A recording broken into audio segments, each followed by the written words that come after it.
ለዩቲዩብ ሰብስክራይብ ላረጋችሁ ሰዎች 100,000 ብር ሰጣለሁ ብዬ ነበር ለ10 ሰውና የሚቀጥለው ላይ እንግዲህ ከካሳ ጋር ጨምርበታለሁ። ሰዎችን ጨመር አረጋለሁ።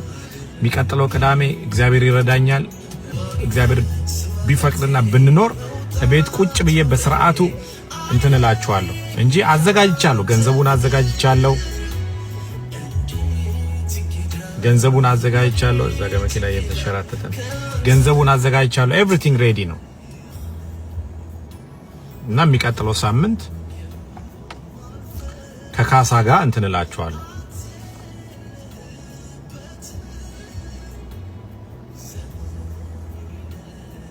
አሁን ለምን አይሆንም?